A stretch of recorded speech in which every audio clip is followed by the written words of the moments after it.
নমস্কার, আমি সৈকত মুখোপাধ্যায়।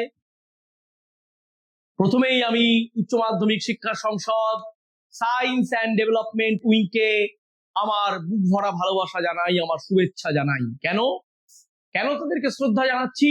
কারণ তারাই আমাকে সুযোগ করে দিয়েছে তোমাদের সাথে কিছু কথা বলার। তাহলে দেখো, এই যে আমাদের অনলাইন মোডে টিউটোরিয়াল ক্লাস, এই ক্লাস আমি শুরু করছি এবং আমরা আজকে কি পড়ছি? Small business.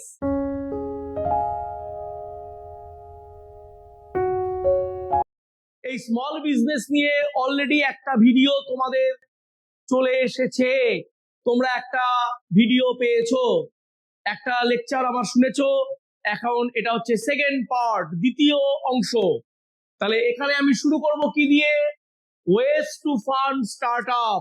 আগের লেকচারটা যদি তোমরা শোনো তাহলে স্টার্টআপ কোম্পানি সম্পর্কে তোমাদের একটা ধারণা হয়ে গেছে, একটা স্বচ্ছ ধারণা তোমাদের হয়েছে স্টার্টআপ কোম্পানি নিয়ে। এখন এই স্টার্টআপ কোম্পানি কোথা থেকে তার ফান্ড সংগ্রহ করবে? তো আমি আগের যে কথাটা বলে শেষ করেছিলাম যে অর্থ কিন্তু বাবা খুব ইম্পর্টেন্ট জিনিস, টাকা ছাড়া কিচ্ছু হবে না। পরিষ্কার বলছি, টাকা ছাড়া কিচ্ছু হবে না। মানি মানি মানি সুইটার দেন হানি। মানি মানি মানি সুইটার দেন হানি, অর্থাৎ মধুর চেয়েও মিষ্টি। আমি আমার আগের একটা লেকচারে আমি বলেছিলাম ফাইন্যান্স। তাহলে ফাইন্যান্স যদি বলি তখন কি বলেছিলাম? যে it is the life blood. মানুষের জীবনে যেমন রক্ত না থাকলে যেমন মানুষের জীবন চলতে পারবো না, আমরা বাঁচতে পারবো না, তেমনি যার কারবারের জীবনী শক্তি হচ্ছে তার মূলধন। তাহলে এই মূলধন কোথা থেকে সংগ্রহ করবে একটা স্টার্টআপ কোম্পানি? সে তো স্টার্টআপ কোম্পানি, তার তো কোনো অতীত নেই, তার কোনো ঐতিহ্য নেই, তার কিচ্ছু নেই, সে সবে শুরু করেছে এবং 5টা বছর অব্দি সে স্টার্টআপের মর্যাদাটা পাবে, শুরু থেকে 5 বছর পর্যন্ত। তাহলে কোথা থেকে সে তার মূলধনটা সংগ্রহ করবে? কে তাকে মূলধন দিয়ে সাহায্য করবে? কোথা থেকে সে মূলধন পাবে? আবেগে ভেসে লাভ নেই, আবেগে জগৎ চলবে না বাবারা মায়েরা, আবেগে জগৎ চলবে না।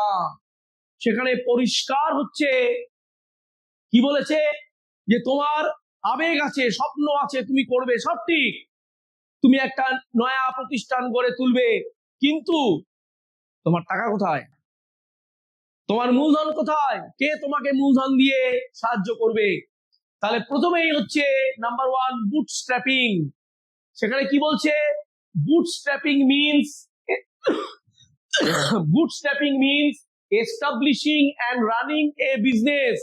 একটা কারবারি প্রতিষ্ঠানকে স্থাপন করা এবং তাকে পরিচালনা করা, তাকে স্মুথ রানিং করানো, তাকে সুন্দরভাবে পরিচালনা করা, নিয়ে যাওয়া এ business with the fund raised from the entrepreneur's personal savings। যে উদ্যোক্তা তার নিজের ব্যক্তিগত, তার যে ব্যক্তিগত সঞ্চয়, হ্যাঁ, তার যে ব্যক্তিগত সঞ্চয়। তাহলে bootstrapping means establishing and running a business with the fund raised from the entrepreneur's personal savings and resources। আমি উদ্যোক্তা, আমার ব্যক্তিগত সঞ্চয় থেকে আমি টাকা এনেছি। আমি তার আগে মনে করো 10 বছর চাকরি করেছি, আমি তার আগে 15 বছর চাকরি করেছি, আমার কিছু টাকা জমানো আছে, তাহলে সেটা আমার ব্যক্তিগত টাকা। আমার আয়ের একটা অংশ আমি সঞ্চয় করে রেখেছি, সেটা তো আমার ব্যক্তিগত, কেউ বলতে পারবে না, সেটা তো আমার টাকা। তাহলে আমার ব্যক্তিগত সঞ্চয় এবং কি বলেছে? পার্সোনাল সেভিংস এন্ড রিসোর্সেস, অর্থাৎ আমার যা রিসোর্স। আমি একজন উদ্যোক্তা, আমি কারবারি এক স্টার্টআপ বিজনেস গড়ে তুলবো আমার নিজের টাকায়, আমি আমার নিজের টাকায় গড়ে তুলবো, আমি কারো কাছ থেকে ধার কর্জ করিনি, কারোর কাছে আমি যাইনি।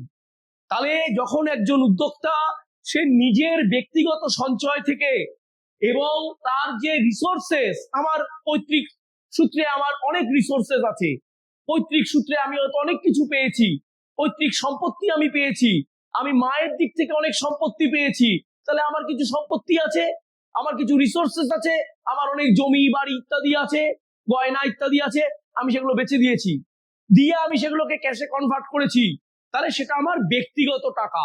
তাহলে একজন উদ্যোক্তা যখন তার ব্যক্তিগত টাকা থেকে, তার ব্যক্তিগত রিসোর্স থেকে যখন কোনো কারবার গড়ে তুলবে, তাকে আমরা কি বলবো? তাকে বলবো বুটস্ট্র্যাপিং, যেটা হচ্ছে কিন্তু যেটাকে বলছে সেলফ ফাইন্যান্সিং।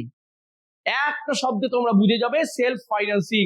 আমি উদ্যোক্তা, আমি আমার টাকায় আমি শুরু করেছি স্টার্ট আপ বিজনেস।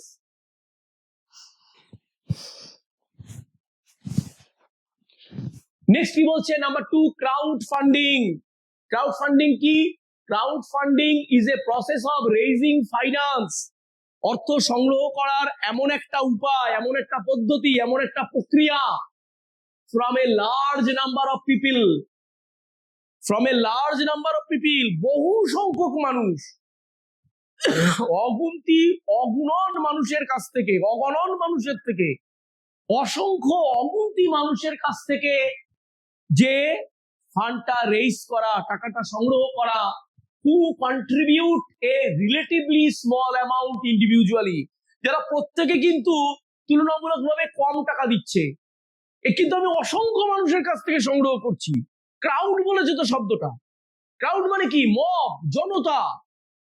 তাহলে আমি প্রচুর মানুষের কাছ থেকে আমার স্টার্ট আপ কোম্পানির জন্য অর্থ সংগ্রহ করেছি, কিন্তু মানে প্রত্যেকেই কিন্তু রিলেটিভলি কম টাকা দিয়েছে, কম্পারেটিভলি কম টাকা তারা ইনভেস্ট করে, কেউ বেশি টাকা দেয়নি কিন্তু কম টাকাই দিয়েছে, কিন্তু অসংখ্য মানুষের থেকে নিয়েছি, অসংখ্য মানুষের থেকে সংগ্রহ করেছি। তা অসংখ্য মানুষ যদি রিলেটিভলি কম টাকাও আমাকে দেয়, তুলনামূলকভাবে আপেক্ষিকভাবে আমাকে কম টাকাও দেয়, সেটা হিউজ টাকা হয়ে গেছে, বিশাল টাকা হয়ে গেছে। তো অগুন্তি মানুষের থেকে নিয়েছি, অসংখ্য মানুষের থেকে নিয়েছি। এবং this is usually done through an online crowd funding platform. একটা ক্রাউড ফান্ডিং প্ল্যাটফর্ম থেকে এটা অনলাইন, ভালো করে বুঝে নাও, এটা কিন্তু অনলাইন, অর্থাৎ দ্যাট ইজ দা, এই শব্দটা খুব ইম্পর্টেন্ট। কি বলেছি? অনলাইন।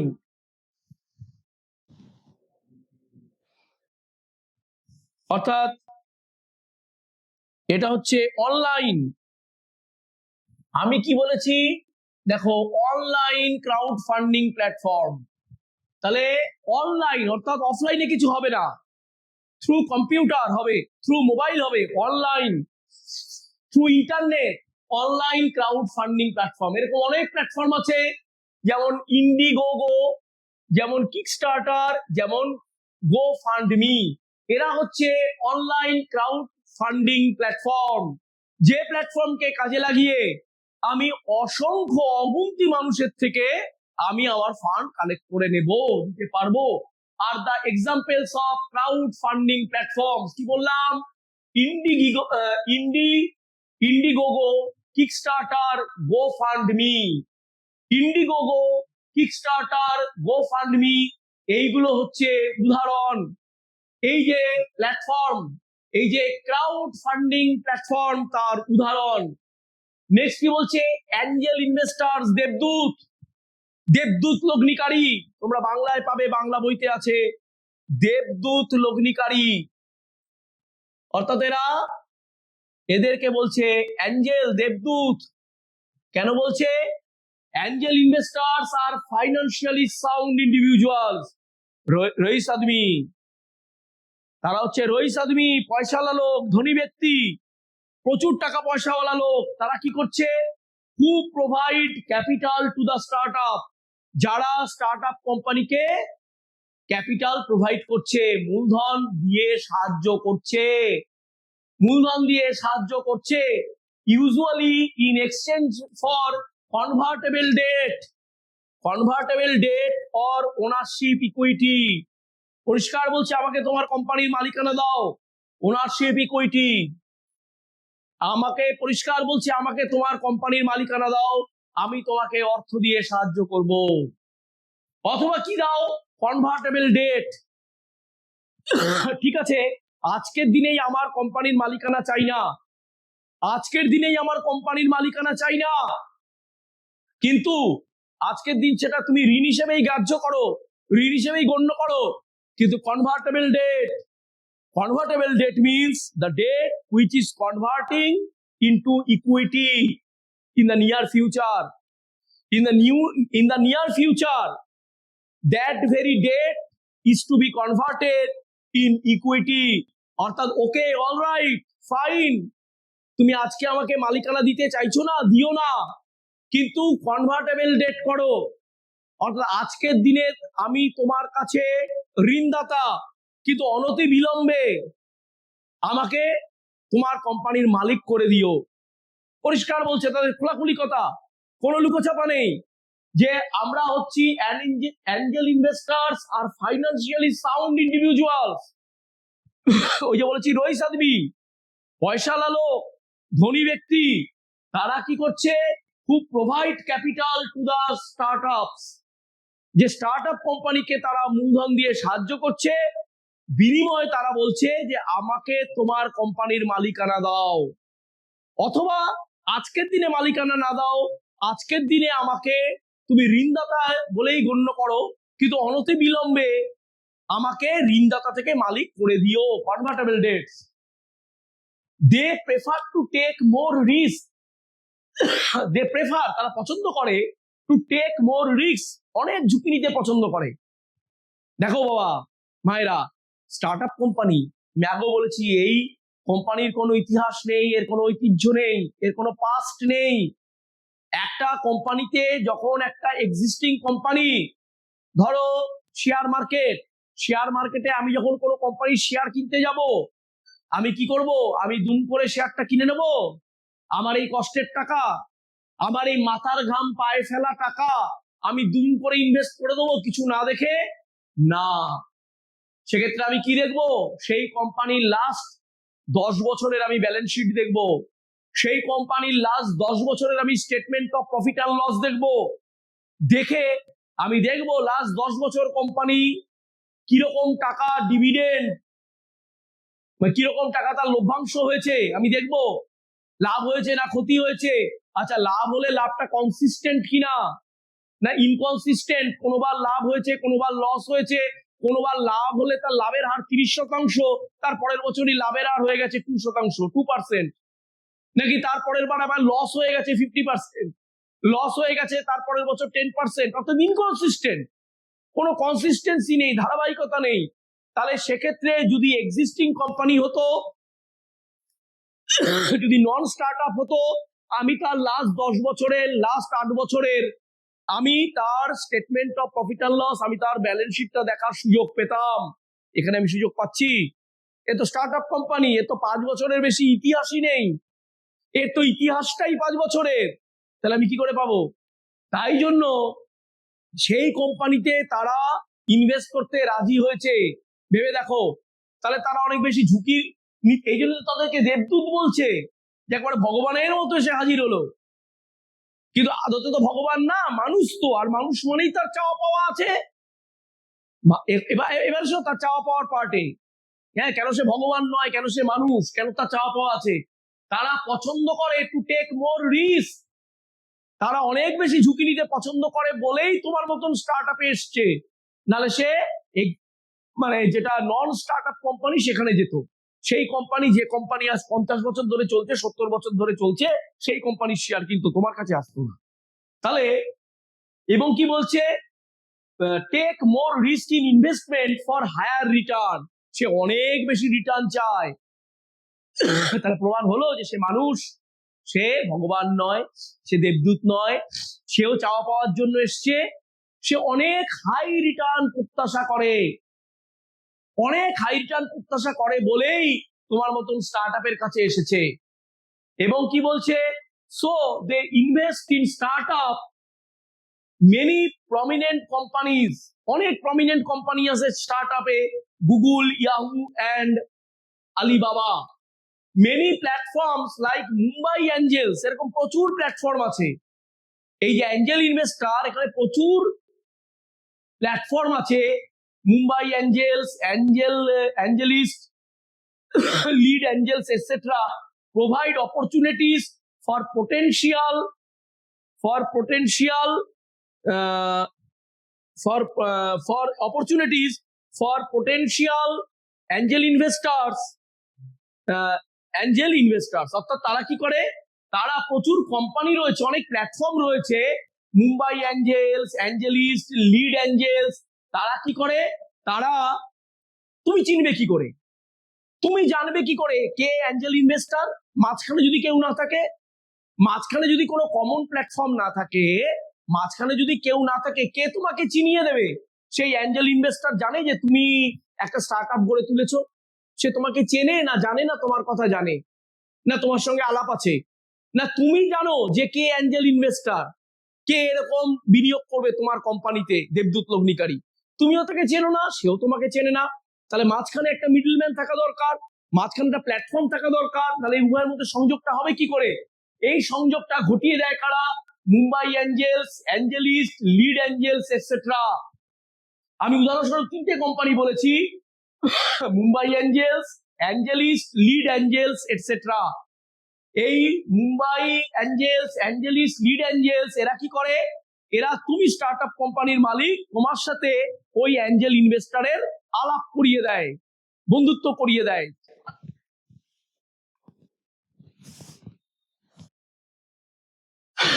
নেক্সট আসছে ভেঞ্চার ক্যাপিটাল। ভেঞ্চার ক্যাপিটালটা কি? Venture capital is an institutional investment. এটা হচ্ছে একটা প্রতিষ্ঠানগত একটা বিনিয়োগ in the new and start up enterprises. নূতন এবং স্টার্ট আপ এন্টারপ্রাইজেস এর ক্ষেত্রে ইনভেস্টিং এর জন্য এটা একটা ইনস্টিটিউশনাল ইনভেস্টমেন্ট, এটা একটা প্রাতিষ্ঠানিক একটা বিনিয়োগ, having high growth potential with expectation of earning a high rate of return by taking risk. তাহলে ভেঞ্চার ক্যাপিটাল এসে আমরা কি শিখলাম? ভেঞ্চার ক্যাপিটাল হচ্ছে একটা ইনস্টিটিউশনাল, অর্থাৎ একটা প্রাতিষ্ঠানিক, একটা ইনস্টিটিউশনাল ইনভেস্টমেন্ট, একটা প্রাতিষ্ঠানিক বিনিয়োগ, ঠিক আছে? এবং সেখানে কি হ্যাভিং হাই গ্রোথ পটেনশিয়াল, যেখানে খুব উচ্চ গ্রোথ পটেনশিয়াল আছে, with the expectation of earning high rate of return by taking risk. এই রিস্ক নিচ্ছে, তার এগেনস্টে হাই আর্নিং হবে, তাদের প্রফিট, অনেক উচ্চ হারে সে মুনাফা লাভ করবে বা লভ্যাংশ পাবে। This capital is provided in the form of equity or quasi equity or debt capital. তাহলে এটা কিভাবে হতে পারে? এটা ইকুইটি ক্যাপিটাল হতে পারে, পরিষ্কার তুমি তাকে মালিকানা দিয়ে দিতে পারো, যে সে তোমাকে টাকা দেবে, তুমি বিনিময়ে তাকে ইকুইটি শেয়ার দেবে, পরিষ্কার কথা, পরিষ্কার কথা, যে সে তোমাকে সেই প্রতিষ্ঠান, এই যে বলেছি ইনস্টিটিউশনাল ইনভেস্টমেন্ট, তাহলে সেই প্রতিষ্ঠান তোমাকে টাকা দিয়ে সাহায্য করবে, তুমি তাকে ইকুইটি শেয়ার দেবে, ইকুইটি অর কোয়াসি ইকুইটি, আংশিক, আধা ইকুইটি, অথবা ডেট ক্যাপিটাল, অথবা ইকুইটি নাও দিতে পারো, কোনো বাধ্যবাধকতা নেই, কোনো কম্পালশন নেই, তার কোনো কন্ডিশন নেই যে আমাকে ইকুইটি শেয়ারই দিয়ে আমাকে কোম্পানির মালিক বানিয়ে দিতে হবে।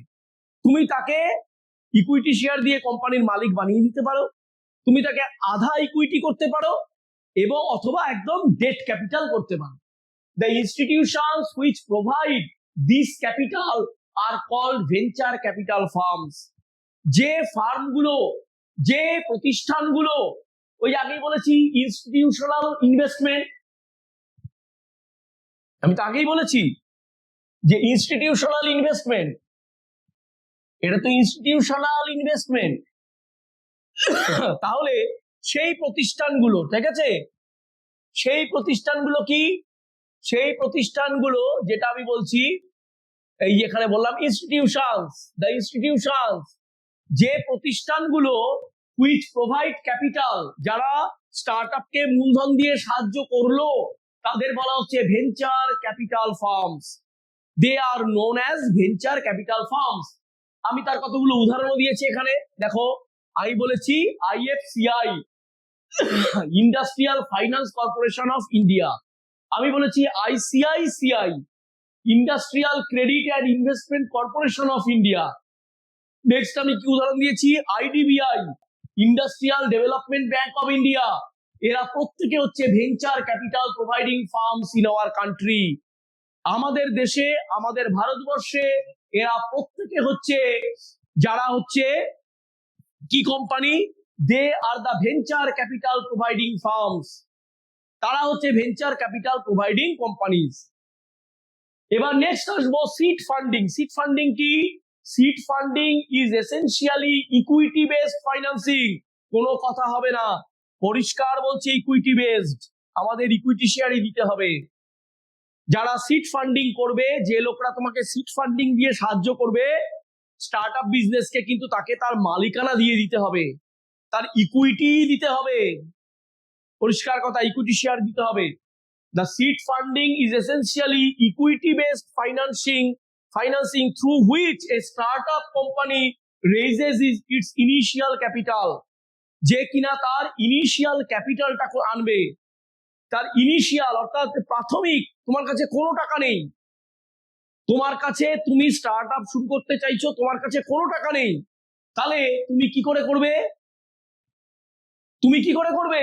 সেখানে ইনিশিয়াল ক্যাপিটালটা, প্রাথমিক মূলধনটা তুমি যখন সংগ্রহ করবে, তোমাকে তাকে মালিক করে দিতে হবে, বলতে হবে you are treated as a owner of the company, equity based, এবং capital and gives equity shares, পরিষ্কার বলছে, and gives equity shares to the investors in return for the investment. তাদের ইনভেস্টমেন্টের জন্য তাদেরকে ইকুইটি শেয়ার দিতে হবে, পরিষ্কার কথা। নেক্সট আসছে কি? Business incubator. বিজনেস ইনকিউবেটরটা কি?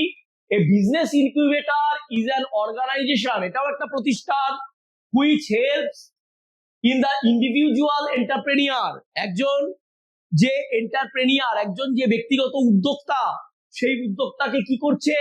সাহায্য করছে বাই প্রোভাইডিং রিসোর্সেস, তাদের রিসোর্স দিয়ে সম্পদ দিয়ে সাহায্য করছে। অফিস স্পেস, ধরো তাদের যে অফিস স্পেস সেটা দিয়ে দিল, বললো আপনার কোনো অফিস নেই, ধরো চারটে যে কলকাতা, দিল্লি, মুম্বাই, চেন্নাই, চারটে মেট্রো সিটি, তোমার কোনো অফিস নেই, তো তুমি কি করে কারবার পরিচালনা করবে? তো একটা মেট্রো সিটিতে একটা অফিস করা, একটা অফিস ভাড়া নেওয়া কি যে কথা নাকি? তুমি অফিস বানাচ্ছ, তুমি কি 750 স্কোয়ার ফুট নিলে একটা অফিস হবে? হবে না। 3000, 4000, 5000, 10,000 স্কোয়ার ফিট জায়গা লাগবে। তাহলে একটা মেট্রো সিটিতে এই 10,000, 12,000 ফিট জায়গা জোগাড় করা কি মুখের কথা? কোত্থেকে পারবে? তুমি তো সবে শুরু করেছো, তোমার টাকা কোথায়? তাই তারা তোমাকে অফিস স্পেস দিয়ে সাহায্য করবে, এবং কি করবে? গাইডেন্স অ্যান্ড অ্যাডভাইস, তোমাকে অ্যাডভাইস করবে, তোমাকে উপদেশ দেবে, বিভিন্ন বিষয়ে তোমাকে উপদেশ দেবে, পরামর্শ দেবে, তোমাকে গাইড করবে। তাহলে তাদের আমরা বলছি কি? Business incubator. তাহলে কি বললাম? যে কোনো বিজনেস ইনকিউবেটর এটা হচ্ছে একটা অর্গানাইজেশন, যখন কোনো একটা প্রতিষ্ঠান তাদের রিসোর্স দিয়ে, তাদের সম্পদ দিয়ে, তাদের অফিসের স্পেস দিয়ে, তাদের গাইডেন্স, অর্থাৎ তাদের কাছে হয়তো এমবিএ পাস করা ছেলে আছে, খুব ঝকঝকে ছেলে আছে এমবিএ পাস করা, তাদের এমপ্লয়ি, তাদেরকে বলো তুমি ওকে সাহায্য করো, এরা নতুন স্টার্ট আপ, এখনো এরা এমবিএ পাস ছেলে আনতে পারেনি, তুমি এদেরকে পরামর্শ দাও, তুমি এদেরকে সাহায্য করো। তাহলে অ্যাডভাইস দেবে, গাইডেন্স দেবে।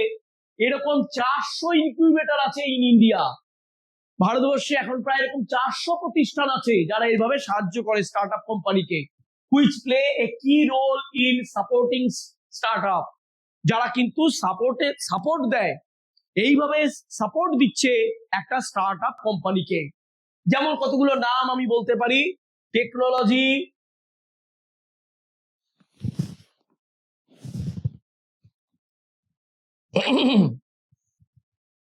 যেমন আমি নামগুলো বলি, technology, business incubator, IIT Delhi. IIT Delhi দেখে নাও, আইআইটি দিল্লি তারাও কাজ করছে, সাহায্য করছে এইভাবে। টেকনো পার্ক, আইআইটি দিল্লি মানে বুঝতে পারছো তাদের এক্সপার্টাইজের মাত্রা, বুঝতে পারছো? তো আইআইটি পাস ছেলে, তারা তোমার স্টার্ট আপ কোম্পানিকে, তারা তোমাকে সাহায্য করবে। কিভাবে দেবে? তাদের এক্সপার্টাইজ দিয়ে সাহায্য করবে। কি তাদের এক্সপার্টাইজ? আইআইটি তে কারা পড়ে? ক্রিম স্টুডেন্টরা পড়ে। আমাদের দেশে ক্রিম স্টুডেন্টরা আইআইটি তে পড়ে, তাহলে তারা তাদের কারিগরি জ্ঞান, কারিগরি নলেজ ইত্যাদি দিয়ে সাহায্য করছে। Techno park, technology, business incubator, Kerala, Indian Angel Network IAN New Delhi are the startup accelerators in India. Next আসছি startup accelerators. Startup accelerator কাকে বলছে? A startup accelerator is a mentor based program. এটা হচ্ছে একটা mentor based program that provides guidance, যে তোমাকে guide করবে, support করবে, and funding to the startup in exchange for equity. এরা আবার ইকুইটি ছাড়া কথা বলে না, এরা আবার মালিকানা ছাড়া কথা বলে না। এরা মালিকানা চায়, তার এগেনস্টে তোমাকে পরামর্শ দেবে, তার এগেনস্টে তোমাকে সমর্থন করবে এবং সাহায্য করবে। এরও আমি উদাহরণ দিয়েছি, Indian accelerator IA, Indian angel network IAN, unicorns, এরা হচ্ছে স্টার্টআপ অ্যাক্সিলারেটরস ইন ইন্ডিয়া, ভারতবর্ষে, that provide acceleration support in the early stage স্টার্টআপকে কিন্তু তারা বিভিন্নভাবে সাহায্য করবে এবং তাকে ক্যাপিটাল প্রোভাইড করে সাহায্য করবে, সবচেয়ে বড় কথা। নেক্সট আসছে কি intellectual property rights. Intellectual property rights কি?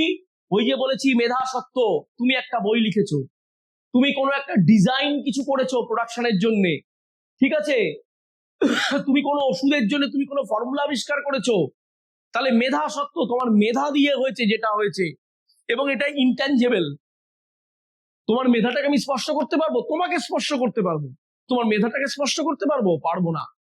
তাই বলছি intellectual property IP is a group of property that includes intangible, বোঝালাম, intangible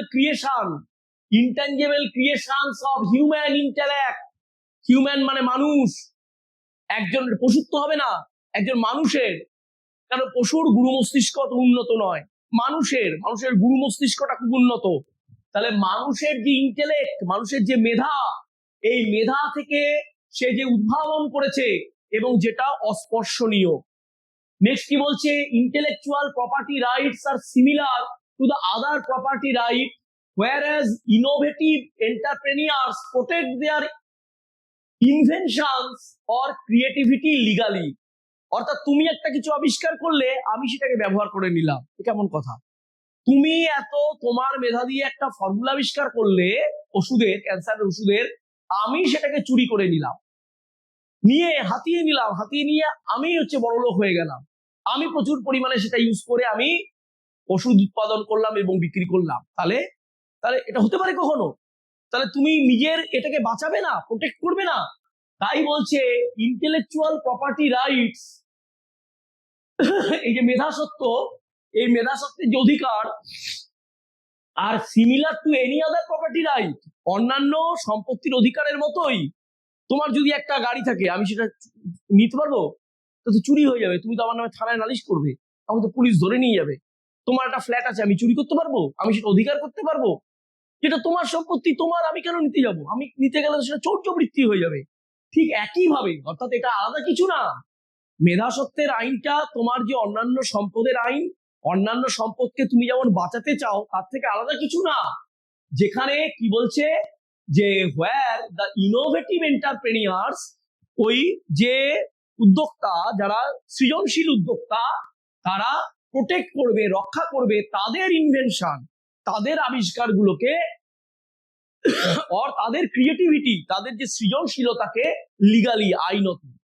এবার টাইপসটা আমি দেখিয়েছি, দেখো, ইন্ডাস্ট্রিয়াল প্রপার্টি রাইটস আর কপিরাইট। বইয়ের ক্ষেত্রে হয় কপিরাইট, একটা বই লিখলে সেটা আমার কপিরাইট। আমি যদি একটা বই লিখি, আমি আমার কোনো পাবলিশারকে দিলে তবে সে ছাপতে পারবে, নতুবা সে আমার থেকে জোর করে ছিনিয়ে নিয়ে ছাপলে কিন্তু আমি থানায় চলে যাব, তার নামে রিপোর্ট করে দেবো। আর ইন্ডাস্ট্রিয়াল প্রপার্টি রাইটের মধ্যে কি আছে? ট্রেডমার্ক, তোমরা জানো, ট্রেডমার্কে হাতুড়ি মার্কা ফিনাইলেক্স, ওটাই ওর ট্রেডমার্ক। নেক্সট হচ্ছে দুলালে তালমিশ্রি, পেটেন্ট করে নিয়েছে। আর ইন্ডাস্ট্রিয়াল ডিজাইনস অ্যান্ড মডেলস, বিভিন্ন ইন্ডাস্ট্রিয়াল ডিজাইন এবং মডেল যেগুলো তুমি করেছো, তোমার তার উপরে মেধাসত্ব নেওয়া আছে।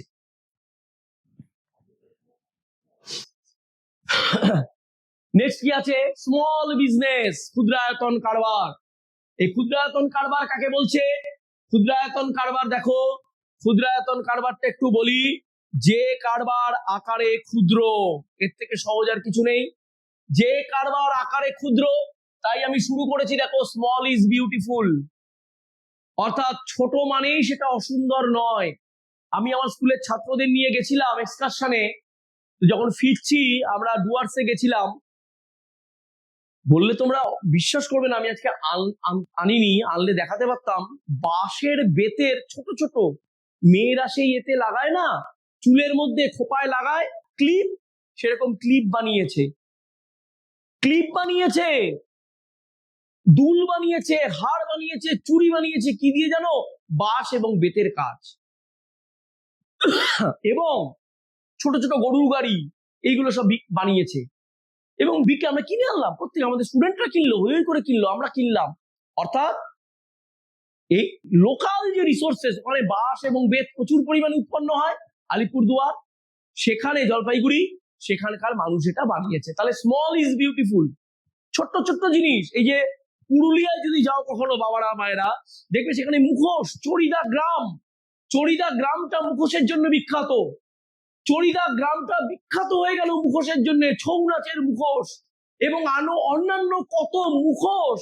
সেখানে ঘরে ঘরে, আমি বেড়াতে গেছিলাম, আমি দেখে এসেছি, ঘরে ঘরে তারা মুখোশ তৈরি করছে এবং এই মুখোশ তাদের বিদেশে রপ্তানি হচ্ছে, বিদেশে রপ্তানি করে তারা প্রচুর পরিমাণে বৈদেশিক মুদ্রা অর্জন করছে। তাহলে small is beautiful.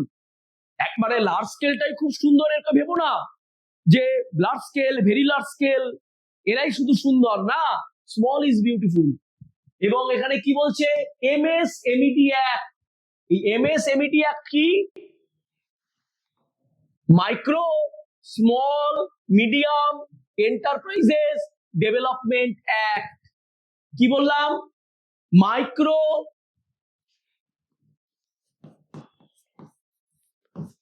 Small medium enterprises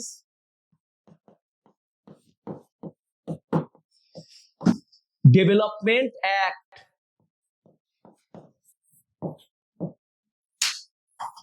এটাই হচ্ছে MSMED 2006।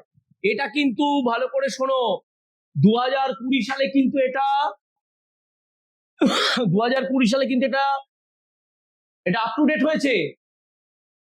এটা 2006-এর অ্যাক্ট, কিন্তু এটা কিন্তু 2020 সালে এটা এই একটা আপ টু ডেট হয়েছে, অনেকটা পরিবর্তন হয়েছে এবং লাগু হয়েছে 1 জুলাই 2020 থেকে। তাহলে এই একটা কি বললাম, এটা কিন্তু মানে যেটা কি বলবো, অ্যামেন্ডেড হয়েছে, অ্যামেন্ডেড হয়েছে 2020 সালে এবং সেটা ডেটটাও বলে দিলাম তোমাকে, 1 জুলাই 2020, 1 জুলাই 2020 থেকে। কিন্তু কাউন্সিলের যে সেখানে পরিষ্কার সিলেবাসে বলা আছে 2006, তাই আমি আর আলোচনা ভারাক্রান্ত করব না। 2020 নয়া কি কি অ্যামেন্ডমেন্ট হয়েছে সেইটা আমি আর আলোচনায় আনবো না, কারণ আমাদের কাউন্সিলের উচ্চ মাধ্যমিক শিক্ষা সংসদের সে পরিষ্কার বলে দিয়েছে MSMED অ্যাক্ট 2006, তাদের সিলেবাসের মধ্যে পরিষ্কার বলা আছে MSMED অ্যাক্ট 2006 2006 অনুসারে।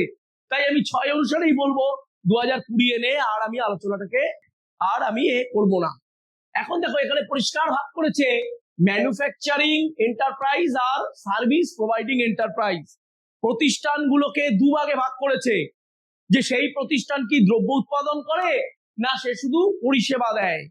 যদি দ্রব্য উৎপাদনকারী প্রতিষ্ঠান হয় তাহলে ceiling in investment and plant and machinery, তার প্ল্যান্ট অ্যান্ড মেশিনারি লাগে, সে তো দ্রব্য উৎপাদন করে। সেখানে যদি 25 লাখ টাকা অব্দি বিনিয়োগ করা থাকে তাকে বলবো মাইক্রো। সেখানে যদি 25 লাখ টাকা থেকে 5 কোটি টাকা পর্যন্ত বিনিয়োগ থাকে তাকে বলবো স্মল। আর সেখানে যদি 5 কোটি টাকা থেকে 10 কোটি টাকা অব্দি বিনিয়োগ থাকে তাকে বলবো মিডিয়াম। আমি কিন্তু বারবার বলছি এটা MSMED অ্যাক্ট 2006। 2020-তে এই প্যারামিটার গুলো অনেকাংশে পাল্টে গেছে, কিন্তু সেই আলোচনায় নিয়ে আমি ভারাক্রান্ত করছি না, যেহেতু কাউন্সিল আমাদের পরিষ্কার বলে দিয়েছে MSMED অ্যাক্ট 2006। তাহলে প্রতিষ্ঠানগুলোকে পরিষ্কার দুভাগে ভাগ করেছে, একটা হচ্ছে যারা ম্যানুফ্যাকচারিং ইউনিট, যারা দ্রব্য উৎপাদন করে, আর যারা সার্ভিস প্রোভাইডিং ইউনিট, যারা শুধুমাত্র সেবা প্রদান করে, দ্রব্য উৎপাদন করে না। তাহলে ম্যানুফ্যাকচারিং এ কি বলেছে, যারা ম্যানুফ্যাকচারিং ইউনিটস দ্রব্য উৎপাদন করে তাদের অবশ্যই প্ল্যান্ট এন্ড মেশিনারিটা লাগে। তাহলে প্ল্যান্ট এন্ড মেশিনারি, সেই কোম্পানির প্ল্যান্ট এন্ড মেশিনারির পেছনে যদি 25 লাখ টাকা পর্যন্ত বিনিয়োজিত থাকে, তাকে আমরা বলবো micro level, micro scale enterprise. যদি 25 লাখ টাকা থেকে 5 কোটি টাকা পর্যন্ত ইনভেস্টেড থাকে, বিনিয়োজিত থাকে, তাকে বলবো স্মল স্কেল ইন্ডাস্ট্রি। আর যদি 5 কোটি টাকা থেকে 10 কোটি টাকা পর্যন্ত বিনিয়োগ থাকে, তাকে বলবো মিডিয়াম স্কেল। এইবার দেখো আমি আসছি সার্ভিস প্রোভাইডিং এন্টারপ্রাইজ, যারা দ্রব্য উৎপাদন করে না, কেবল পরিষেবা দেয়। তাদের কিন্তু ইকুইপমেন্ট, যন্ত্রপাতি, কারণ তাদের কিন্তু প্ল্যান্ট এন্ড মেশিনারিটা লাগে না। সে দ্রব্য উৎপাদন করে না, তার মেশিনারি কোথায়? মেশিনারি তো দরকার নেই। তাই এখানে বলেছে, প্যারামিটারটাও পাল্টে দিয়েছে, দেখো এটা করেছে ইকুইপমেন্টস। ইকুইপমেন্টস এর ক্ষেত্রে, যন্ত্রপাতির ক্ষেত্রে, ইকুইপমেন্টস এর ক্ষেত্রে কি বলছে, যদি 10 লাখ টাকা পর্যন্ত থাকে তাকে বলবো মাইক্রো। এটা একটু ভুল হয়ে গেছে, এটা তোমার এইটাই প্রিন্টিংটা ছাপা হয়ে গেছে, এটা হবে না, এইটা হবে, এটা ভুল হয়েছে, এটা হবে above 10 lakh, above 10 lakh, and এটা হবে 2 crores। এটা একটু প্রিন্টিং মিস্টেক হয়ে গেছে বাবারা, এটা একটু দেখে নাও। এটা আমি এইটাই ওখানে আবার ভুল করে ছাপা হয়ে গেছে। এইটা হবে কি হবে, এখানে যদি 10 লাখ টাকা পর্যন্ত বিনিয়োজিত থাকে ইকুইপমেন্টে, সেই প্রতিষ্ঠানকে আমি বলবো মাইক্রো স্কেলের ইউনিট। তাতে যদি 10 লাখ টাকার বেশি থাকে, 2 কোটি টাকা পর্যন্ত বিনিয়োগ থাকে, তাকে আমি বলবো স্মল স্কেল। আর যদি 2 কোটি টাকা থেকে 5 কোটি টাকা পর্যন্ত বিনিয়োগ থাকে, তাকে আমি বলবো মিডিয়াম স্কেল। এটা কারেকশন করে দিলাম, এটা ভুল হয়ে গেছে, এটাই আবার প্রিন্টিং মিস্টেক, দুবার ছাপা হয়ে গেছে। তাহলে এখানে 10 লাখ টাকা পর্যন্ত মাইক্রো ইকুইপমেন্টে, আর 10 লাখ টাকার বেশি কিন্তু যদি 2 কোটি টাকা পর্যন্ত থাকে তখন বলবো স্মল। আর 2 কোটি টাকার বেশি কিন্তু 5 কোটি টাকা পর্যন্ত থাকলে আমি বলবো মিডিয়াম স্কেল।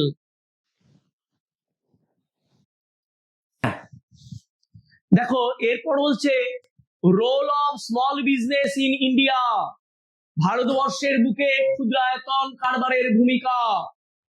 ভারতবর্ষের বুকে ক্ষুদ্রায়তন কারবারের ভূমিকা। তাহলে একটা কথা তোমাদের মনে আসতে পারে, ক্ষুদ্রায়তন কারবার কেন এখনো টিকে আছে? তা তো টিকে থাকারই কথা না। যদি তোমার স্কুলে স্পোর্টস হয়েছে ধরো গতকাল, সেখানে তুমি ক্লাস 11-এ পড়ো, তোমার সঙ্গে কি ক্লাস 6 এর বাচ্চার দৌড় হয়েছে? হয়েছে না? ক্লাস 7 এর বাচ্চার দৌড় হয়েছে, হলে তো তুমিই জিতবে, সে কি করে জিতবে? কেন উদাহরণটা দিলাম? 11-12 একসাথে দৌড়বে, 5-6 একসাথে দৌড়বে, তবে না সেটা কম্পিটিশন। কম্পিটিশন তো ইকুয়ালের মধ্যে হয়, অসম প্রতিযোগিতাকে কি প্রতিযোগিতা বলে? তাহলে 5 এর বাচ্চা আর 11 এর বা 12 এর বাচ্চা যদি একসাথে দৌড়ায়, সে তো অসম প্রতিযোগিতা। তাহলে তোমাদের মনে হতেই পারে যে যে দেশে এত বৃহদায়তন পুঁজি, এত বৃহদায়তন কারবারের রমরমা, এত অতি বৃহৎ প্রতিষ্ঠান রয়েছে, মাল্টি ন্যাশনাল কোম্পানি এসেছে, কি করে এখনো ক্ষুদ্রায়তন কারবার টিকে থাকে? তার তো উঠে যাওয়ার কথা ছিল, তার তো এক্সিস্ট করারই কথা ছিল না। কিন্তু তা সত্ত্বেও জেনে রেখো, ক্ষুদ্রায়তন কারবার, কুটির শিল্প টিকে আছে, কটেজ ইন্ডাস্ট্রি। ক্ষুদ্রায়তন কারবার, কুটির শিল্প টিকে আছে, টিকে থাকবে। ওই যে আমি মুখোশের উদাহরণ দিয়েছি, আমি বাঁশ এবং বেতের কাজের উদাহরণ দিয়েছি। কুমোরটুলিতে যাও, তারা কি করছে? এই সরস্বতী পুজো এখন ঠাকুর বানাচ্ছে, কুটির শিল্প, বাড়ির প্রত্যেকে ইনভলভ হয়ে যাচ্ছে। এখন দেখো স্কুল থেকে ফিরে তার সন্তান সন্ততিরা, ছেলে মেয়ে সবাই মিলে কাজে লেগে পড়েছে। কুটির শিল্প এটা থাকবে? উঠবে না। যতই মাল্টি ন্যাশনাল কনসার্ন আসুক, যত মাল্টি ন্যাশনাল কোম্পানিজ আসুক, যত বৃহদায়তন পুঁজি আর লগ্নি পুঁজি আসুক, ক্ষুদ্রায়তন কারবার, কুটির শিল্প উঠবে না। ভারতবর্ষে পরিষ্কার বলছি আমি, তার ভূমিকা, with special reference to rural India, rural area, গ্রাম বাংলার নিরিখে, দেখো পরিষ্কার বলছি, above 95% of the industrial units of our country consist of small industries. Above 95%, বুঝে নিও, 95%। above 95% of the industrial units of our country, ভারতবর্ষে যত ইন্ডাস্ট্রিয়াল ইউনিট আছে যদি 100টা থাকে তাহলে 95টার বেশি সেটা আছে কিন্তু স্মল ইন্ডাস্ট্রি। অর্থাৎ বৃহদায়তন কারবার কটা আছে? বৃহদায়তন কারবার কটা আছে? এমএনসি মাল্টিন্যাশনাল কনসার্ন কটা আছে? খুব বেশি নেই, 100তে 5-এরও কম। তাহলে মোর দ্যান 95% তারা কিন্তু স্মল ইন্ডাস্ট্রিজ, ক্ষুদ্রায়তন কারবার। 40% of the total industrial products contributed by them। ভারতবর্ষে এক বছরে যদি 100 টাকার ইন্ডাস্ট্রিয়াল প্রোডাক্ট তৈরি হয় তার মধ্যে 40 টাকার অবদান রাখে কারা? ক্ষুদ্রায়তন কারবার। ক্ষুদ্রায়তন মাঝারি কারবার মিলে, কুটির শিল্প মিলে ওই 100 টাকার টোটাল যদি ইন্ডাস্ট্রিয়াল প্রোডাক্ট উৎপাদিত হয় এক বছরে তার 40 টাকার অবদান রাখে ওই ক্ষুদ্রায়তন, কুটির শিল্প, মাঝারি আয়তন। আর contribute 45% of the total exports from India.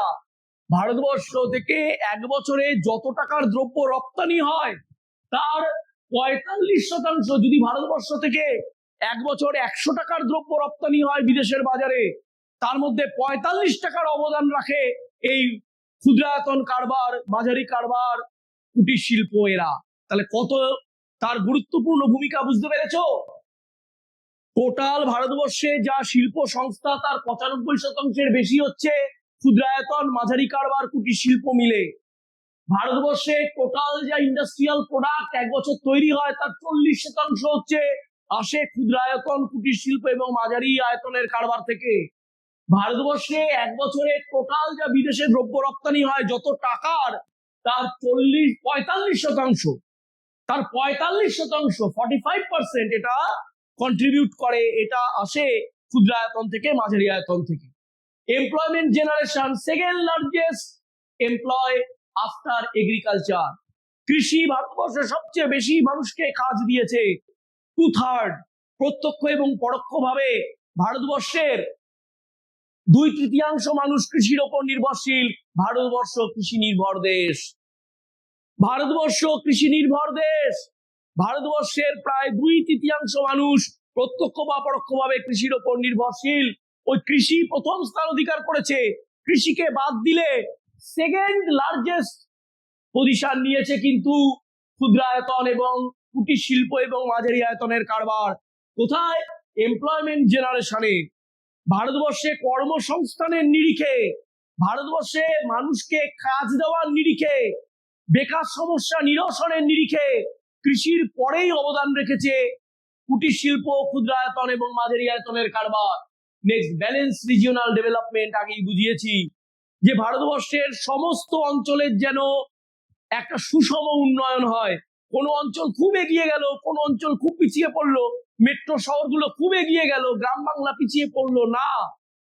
Next হচ্ছে মোবিলাইজেশন অফ লোকাল রিসোর্সেস। একটু আগে উদাহরণ দিলাম, আলিপুরদুয়ারে গেছিলাম, জলপাইগুড়িতে গেছিলাম, সেখানে বাঁশ বেতের কাজ। পুরুলিয়ায় গিয়ে দেখলাম সেখানকার মুখোশ শিল্প। কলকাতার কুমোরটুলিতে এসে দেখলাম মৃৎশিল্প। অর্থাৎ লোকাল রিসোর্সেস, স্থানীয় যে উপকরণ তাকে ব্যবহার করে তারা কিন্তু প্রোডাক্ট উৎপাদন করছে, জিনিস বানাচ্ছে কুটির শিল্পে, ক্ষুদ্রায়তন শিল্পে, এবং বিশাল টাকা তারা রোজগার করছে, বৈদেশিক মুদ্রা রোজগার করছে বিদেশে সেগুলিকে রপ্তানি করে। নেক্সট কি বলছি? Optimisation of capital. ক্যাপিটাল, মূলধনের যেটা অপটিমাইজেশন হচ্ছে, অর্থাৎ তার থেকে আমি কাম্য রিটার্ন পাচ্ছি। এবার according to annual survey of industries, কারখানা কলকারখানাগুলির শিল্পের আমি যদি অ্যানুয়াল সার্ভে করে দেখা গেছে ফিক্সড ক্যাপিটাল পার এমপ্লয়ি, এমপ্লয়ি পিছু ফিক্সড ক্যাপিটাল। ফিক্সড ক্যাপিটাল মানে কি? যেটা স্থায়ী মূলধন। স্থায়ী মূলধন কাকে বলে বাবারা? স্থায়ী সম্পত্তিতে যে টাকাটা বিনিয়োজিত থাকে। স্থায়ী সম্পত্তি কোনগুলো মায়েরা? Land and building, plant and machinery, furniture and fixture, equipments, these are the fixed assets.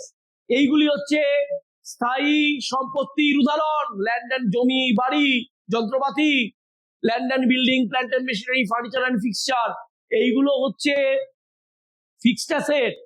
তাহলে ফিক্সড অ্যাসেটে যে টাকাটা ইনভেস্টেড থাকে সেটাই ফিক্সড ক্যাপিটাল।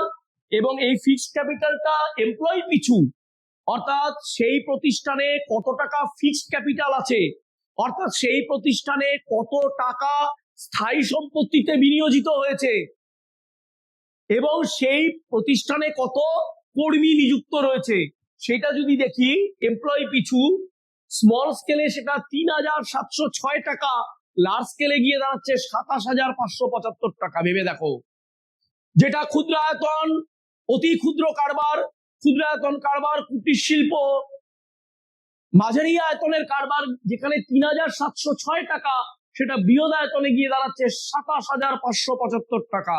কোথায় ৩,৭০৬ টাকা আর কোথায় ২৭,৫৭৫ টাকা। এটা হচ্ছে ফিক্সড ক্যাপিটাল পার এমপ্লয়ি, এমপ্লয়ি পিছু আমি যদি ফিক্সড ক্যাপিটালটা দেখি। পরিষ্কার বলছি, লার্জ স্কেল যে বিজনেস সেটা হচ্ছে কি, আমাদের দুরকম হয় বাবা, শ্রম প্রগারো, শ্রম প্রগারো, আরেকটাকে আমরা বলি মূলধন প্রগারো বা মূলধন নিবিড়।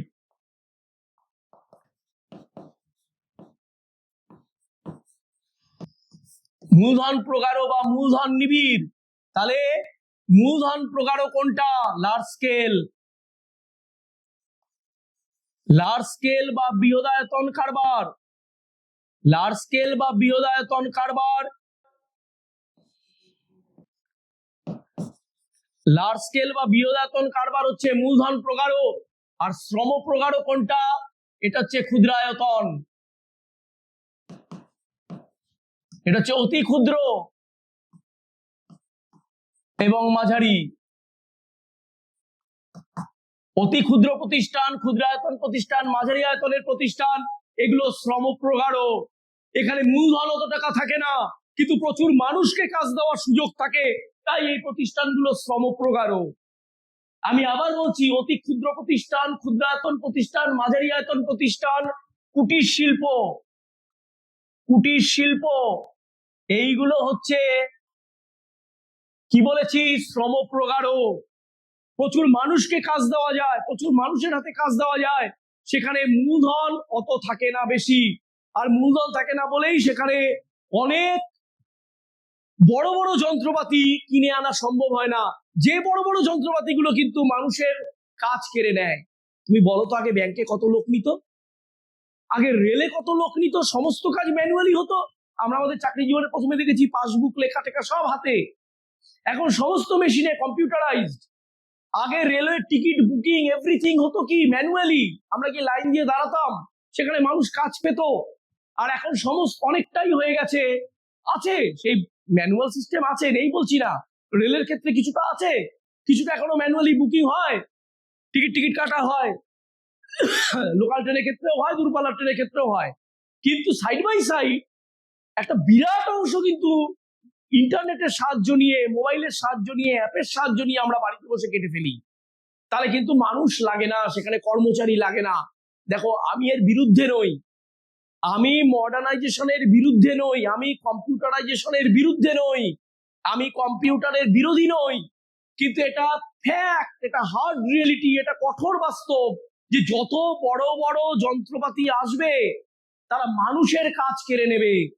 কারণ একটা মেশিন ৩০টা লোকের কাজ করে দেবে, ৩০টা মানুষের কাজ করে দেবে একটা যন্ত্র, একটা কম্পিউটার। সেখানে শুধু একজন কম্পিউটার অপারেটর রাখলেই হবে, সে কম্পিউটারটা নিয়ে বসে কাজ করবে। ওই কাজটা ম্যানুয়ালি হলে ৩০টা লোক কাজ পেত, ৩০টা মানুষের কর্মসংস্থান হতো, ৩০টা পরিবারের কথা সেখানে বিবেচ্য। সেই কাজটা করে দেবে কিন্তু একটা মেশিন, একটা কম্পিউটার। পরিষ্কার বলছি।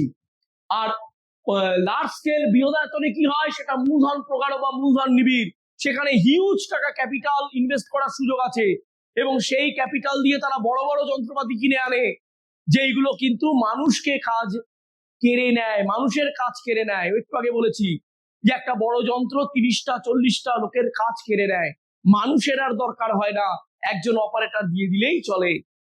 নেক্সট কি বলছে, supply of large variety of products. Large variety, ওই যে তোমাকে বললাম, মুখোশ, বাঁশের কাজ, বেতের কাজ, কাগজের কাজ, পাটজাত দ্রব্য, এই আমাদের হুগলি নদীর উভয় তীরে পাট শিল্প, পাট তৈরি হচ্ছে, সেই পাট থেকে কত নয়া নয়া শিল্প তৈরি হচ্ছে, ছোট ছোট কারবারে, ক্ষুদ্রায়তন কারবারে, অতি ক্ষুদ্র কারবারে।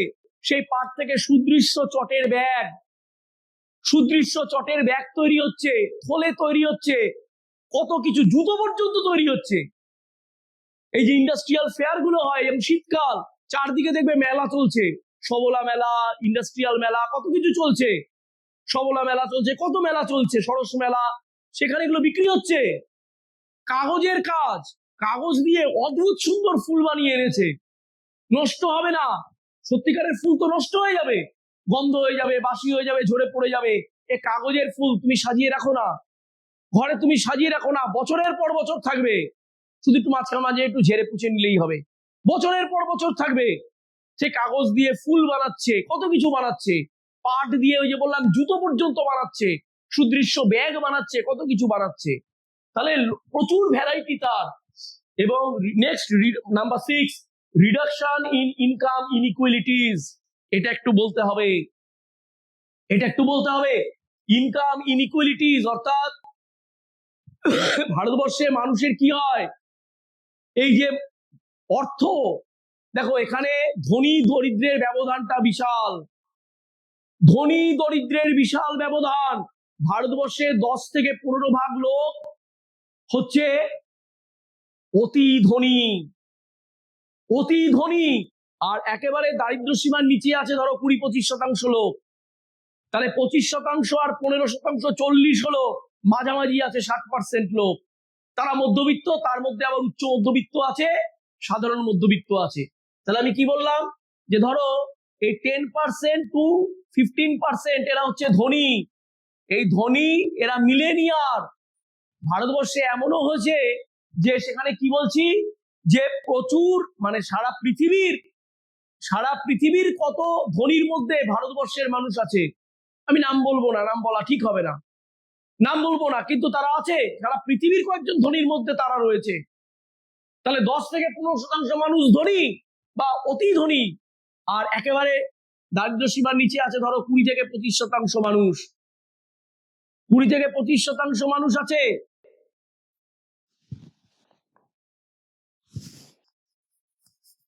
এই 20 থেকে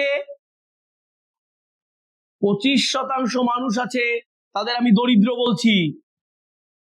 এর মধ্যে কেউ কেউ আছে একেবারে দারিদ্র সীমার নিচে, তাহলে 40। আর মাঝের অংশটা হচ্ছে মধ্যবিত্ত। এই মধ্যবিত্তের মধ্যে আবার উচ্চ মধ্যবিত্ত আছে, উচ্চ মধ্যবিত্ত আছে এবং নিম্ন মধ্যবিত্ত আছে, নিম্ন মধ্যবিত্ত আছে, এই দুটো শ্রেণী আছে। তাহলে এই যে এত ফারাক, হ্যাভ এবং হ্যাভ নট, কারোর প্রচুর আছে, যার নেই একেবারে কিচ্ছু নেই। কারোর কাছে একটা 2000 টাকা, মানে 2000 টাকা হচ্ছে একটা, মানে একটা ধনী ব্যক্তির কাছে 2000 টাকা একটা গরিব মানুষের কাছে 100 টাকার সমান, কিচ্ছু না। এতটা আছে, যাদের আছে তাদের এত আছে, আর যাদের নেই তাদের কিচ্ছু নেই, কিচ্ছু নেই। ওই শেষ 20-25% মানুষের কিচ্ছু নেই, তারা দারিদ্র সীমার নিচে অবস্থান করে, তারা দুবেলা দুমুঠো পেট পুড়ে খেতে পায় না, রাস্তায় ঘুমায়, এমন অবস্থা, এমন অবস্থা, তাদের কিচ্ছু নেই, তারা হ্যাভ নট। আর একটা অংশ 10-15% তাদের, মানে তাদের কাছে বিলাসিতার শেষ নেই, তাদের কাছে টাকা টাকা না, এমন ব্যাপার, বাড়ি গাড়ি জমি কি নেই তাদের, ভালো ভালো রেস্তোরাঁয় খাচ্ছে, দামি দামি গাড়ি চড়ছে, যত বিদেশি দামি দামি গাড়ি আসছে তারা কিনছে, বিদেশি দামি দামি গাড়ি, খুব দামি দামি বিদেশি নয়া নয়া মডেলের গাড়ি ভারতবর্ষে আসছে, তারা কিনছে, ঠিক আছে, দামি দামি রেস্তোরাঁয় খাচ্ছে, কিছু নেই। আর এরা খেতে পাচ্ছে না। এই তলার দিকের 20-25% মানুষ অভুক্ত, ভুখা মানুষ, রাতে পেটে খিদে নিয়ে ঘুমোতে যায়, রাস্তায় থাকে, এই শীত ঠান্ডা পড়েছে বাবা, এই ঠান্ডায় ফুটপাতে থাকে, কিচ্ছু নেই। তাহলে এত ইনইকুয়ালিটিস, এত অসাম্য ধন সম্পদের, সেটা দূরীভূত হয়ে যাবে যত এই অতি ক্ষুদ্র কারবার, ক্ষুদ্রায়তন কারবার, কুটির শিল্প এবং মাঝারি আয়তনের কারবারের বিকাশ হবে। কেন, তারা তো মানুষকে কাজ দেবে, এই সেক্টরটা তো আমি বলেছি শ্রম প্রগাঢ়, মানুষকে কাজ দেবে, মানুষের হাতে কাজ দেবে। আর একটা মানুষকে কাজ দেওয়া মানে তার পরিবারটা উপকৃত হওয়া, সেই বাড়িতে 6টা-7টা মানুষ থাকলে তারা প্রত্যেকে উপকৃত হবে। তাহলে যত ক্ষুদ্রায়তন কারবার, অতি ক্ষুদ্র কারবার, কুটির শিল্প, মাঝারি শিল্পের বিকাশ হবে, তত বেশি করে করে মানুষ কাজ পাবে, তত এই আয়ের যে অসাম্য, ধন সম্পদের এই যে অসাম্য, বন্টনের অসাম্য, এটা কমে কমে আসবে, সাধারণ ব্যাপার। Number 5, solving unemployment and poverty problem, এতক্ষণ বোঝালাম। আর নতুন করে কিছু বলার নেই, যে এরা প্রচুর মানুষকে কাজ দেবে এবং পভার্টি প্রবলেম যেটা বললাম, যে যারা দারিদ্র সীমার নিচে বাস করে, যারা বেকার কাজ পাচ্ছে না, তারা যদি একটা কাজ পায়, তাদের যোগ্যতা অনুযায়ী একটা কাজ পায়, তবেও তো ভারতবর্ষে দারিদ্র দূরীকরণ হবে, ইরাডিকেশন অফ পভার্টি হবে।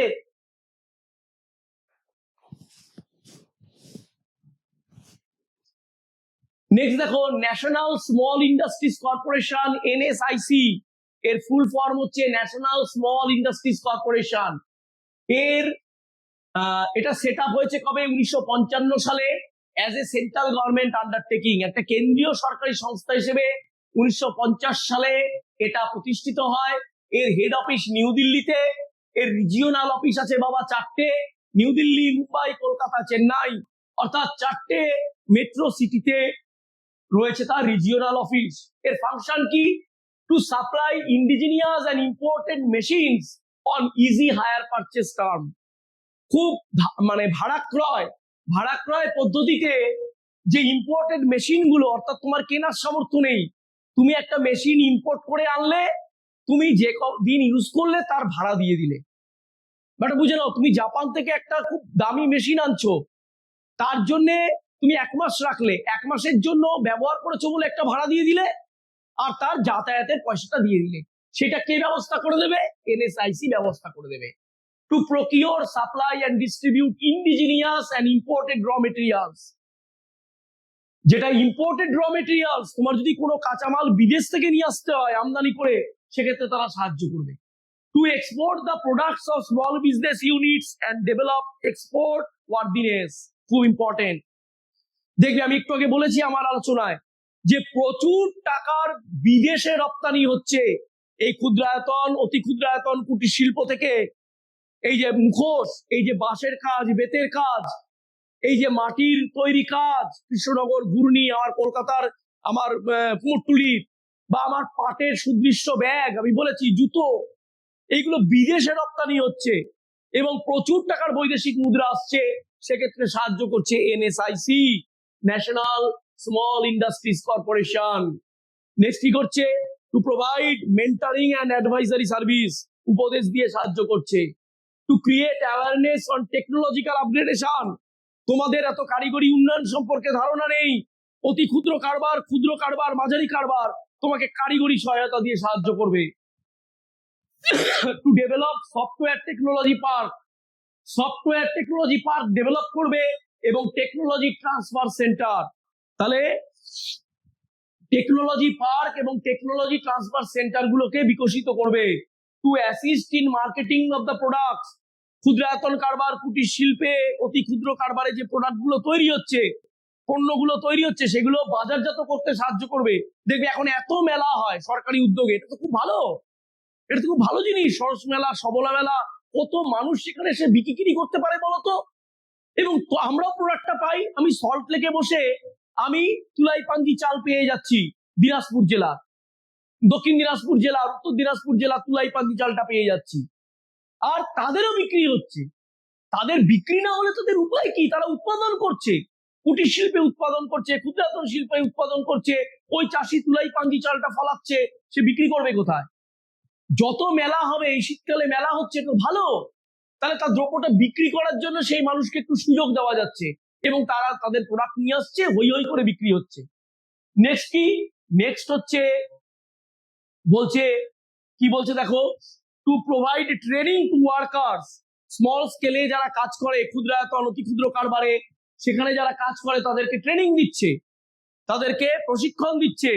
Two procure government orders and small units, government order গুলো ধরে নিয়ে আসছে স্মল ইউনিটের জন্য, ক্ষুদ্রায়তন কারবারের জন্য সরকারি যে অর্ডার গুলো সেগুলোকে ধরে আনছে কে? এনএসআইসি। আচ্ছা, নেক্সট কি বলছি? DIC, district industrial centre. এই কনসেপ্টটা কি হলো?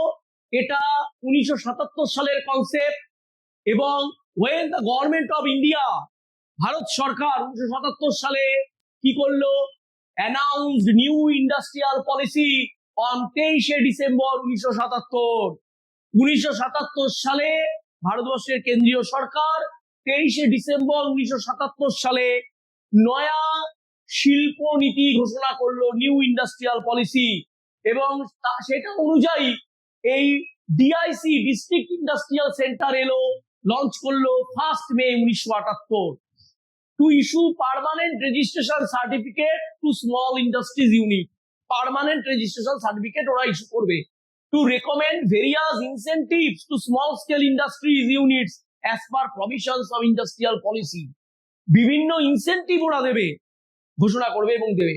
টু প্রোভাইড মার্কেটিং সাপোর্ট, বুঝিয়েছি। To act as a link between entrepreneurs and small scale industries, entrepreneurs of the small scale industries and the lead bank of the district.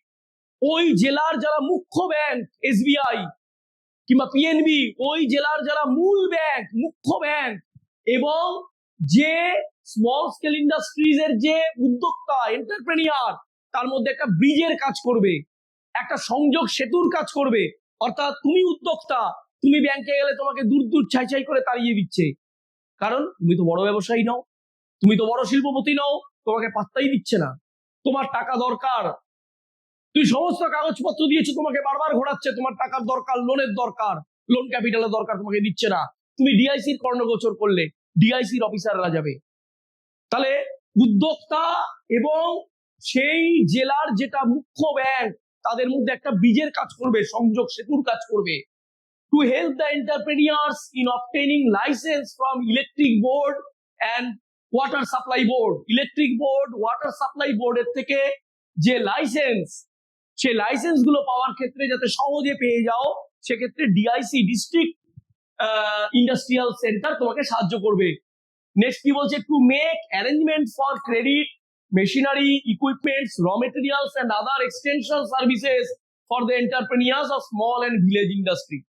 অর্থাৎ ক্ষুদ্রায়তন এবং গ্রামীণ শিল্পের ক্ষেত্রে তারা ধার দিয়ে সাহায্য করবে, বড় বড় যন্ত্রপাতি এনে দেওয়ার ক্ষেত্রে সাহায্য করবে, ইকুইপমেন্ট এনে দেবে, কাঁচামাল সংগ্রহের ক্ষেত্রে তারা সাহায্য করবে, এবং এক্সটেনশন এর ক্ষেত্রেও সাহায্য করবে।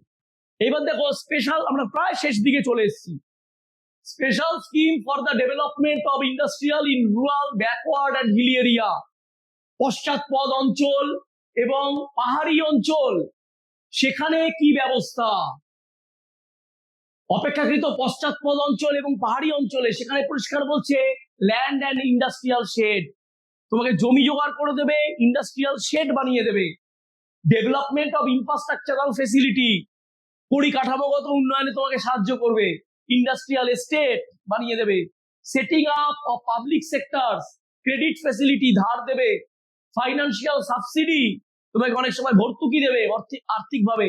Tax holiday and tax rebate, তুমি যাতে কর ছাড় পাও সেই ক্ষেত্রে তারা সাহায্য করবে। দেখো আমাদের এটা পড়া হয়ে গেল, এবার আমরা আসছি প্রশ্নোত্তরে।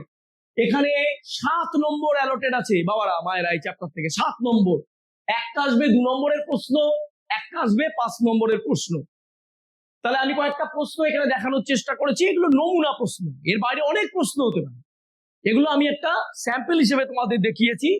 2 নম্বরে কি দেখিয়েছি? What do you mean by entrepreneur? Entrepreneur বলতে কি বোঝো? উদ্যোক্তা বলতে কি বোঝো? What is entrepreneurship? What is entrepreneurship development? উদ্যোক্তা উন্নয়ন বলতে কি বোঝো? What do you mean by startup? Startup company কি? What is bootstrapping? What is crowd funding? What is angel investors? দেবদূত লগ্নিকারী কারা? What is venture capital? What is seed funding? What is business incubator? What is business incubator? What is intellectual property? Give 2 examples of intellectual property. আর 5 নম্বরে কি দেখিয়েছি? Explain the concept of entrepreneurship development. Number 2, write the features of entrepreneurship development. Number 3, explain the various stages of entrepreneurship development. Number 4, write the objectives of Startup India scheme. State the various ways to raise fund for startup. Discuss the role of small business in the socio-economic development in India. Write the functions of NSIC.